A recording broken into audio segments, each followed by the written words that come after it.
प्रधानमंत्री नरेंद्र मोदी ऐसा राजनीतिक पंडितों को चौंकाते हैं कि वो सोच नहीं पाते हैं कि मोदी जी का अगला कदम क्या होगा।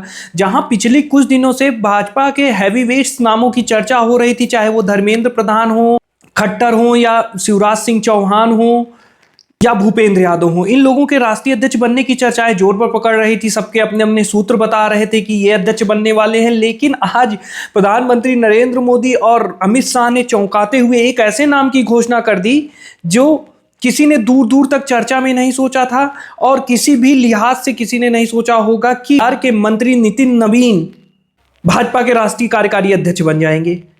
भाजपा ने आज एक प्रेस विज्ञप्ति जारी करते हुए यह बताया है कि नितिन नवीन भाजपा के अगले कार्यकारी राष्ट्रीय अध्यक्ष होंगे। और जो भाजपा का जो कार्यकारी अध्यक्ष रहता है, यही परंपरा है कि वो आगे चल के भाजपा का राष्ट्रीय अध्यक्ष भी बन जाता है।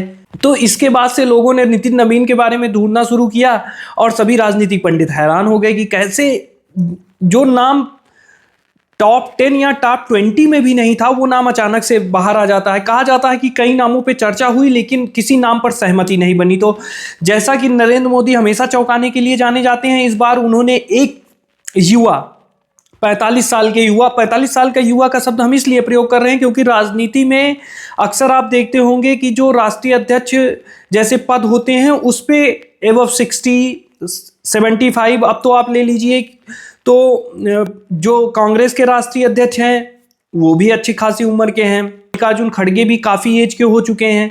तो यूजुअली लोग इतने कम उम्र के नहीं बनते हैं। तो भाजपा ने इस बार नितिन नवीन पर अपना दांव खेल दिया है। नितिन नवीन राज्य मंत्री हैं इस समय नीतीश सरकार में, और वो 4 बार से बांकीपुर के विधायक रह चुके हैं। नवीन भाजपा के वरिष्ठ नेता किशोर सिन्हा के बेटे हैं। भाजपा के राष्ट्रीय महासचिव भी रह चुके हैं। इससे पहले वो युवा मोर्चा में अनुराग ठाकुर जब राष्ट्रीय अध्यक्ष थे उनके अंदर काम कर चुके हैं, और ये कायस्थ समुदाय से आते हैं, सॉफ्ट स्पोकन हैं और विवादों से अक्सर ये दूर रहते हैं। ये कहा जाए कि जेपी नड्डा के बाद अब भाजपा का नवीन युग शुरू हो गया है।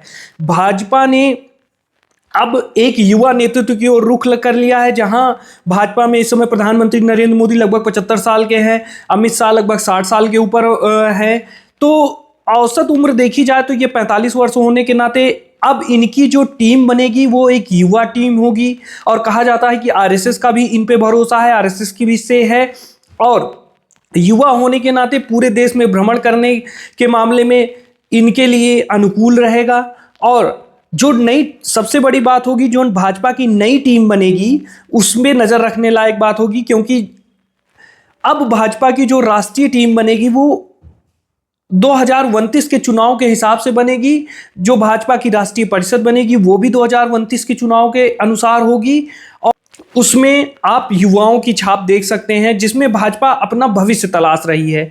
तो भाजपा अब पुराने नामों से आगे बढ़ चुकी है। जहां लोग पुराने नामों की चर्चा कर रहे थे कि कोई अमित शाह का पसंदीदा नेता है, कोई मोदी का पसंदीदा नेता है, मोदी और अमित शाह भी इस पे नहीं गए। उन्होंने एक ऐसा नेता चुना जो कि उम्र में भी कम हो और जो भविष्य की भाजपा को तैयार कर सके। वैसे तो भाजपा में अभी अध्यक्ष का मतलब यही है कि जो अमित शाह और नरेंद्र मोदी की डुओ है उसकी ही चलेगी, उसकी ही से रहेगी, और उसकी से में यस मैन की भूमिका में नया अध्यक्ष रहेगा। लेकिन इन कंपैरिजन टू नड्डा के कंपैरिजन में आप देखेंगे तो नितिन नवीन एक बेहतर राष्ट्रीय अध्यक्ष हो सकते हैं। वो संगठन को मजबूत करने में आगे रह सकते हैं। अब नितिन नवीन के घर पे भी लोगों का जुटना शुरू हो गया है, कार्यालय पे लोगों का जुटना शुरू हो गया है, वहाँ जश्न का माहौल है। भाजपा के बिहार बीजेपी अध्यक्ष और बिहार के नेताओं का उनके घर में जमावड़ा शुरू हो गया है। तो क्योंकि किसी ने आधे घंटे में पहले नहीं सोचा था कि नितिन नवीन जो कि एक राज्य के मंत्री हैं वो राष्ट्रीय फलक पे छाने वाले हैं, और राष्ट्रीय फलक पे उनको इतनी बड़ी जिम्मेदारी दी जाने वाली है भाजपा में। तो कई लोग इसके बारे में अलग अलग बातें करेंगे कि भाजपा नैरेटिव के हिसाब से काम करती है। तो इस समय बिहार में चुनाव भी नहीं है कि भाजपा नैरेटिव के हिसाब से काम करे। तो भाजपा ने इस समय सोच समझ के ये चाल चली है, सोच समझ के अपना अध्यक्ष चुना है। अब देखते हैं नितिन नवीन भाजपा के नए युग का उदय कर पाते हैं या नहीं।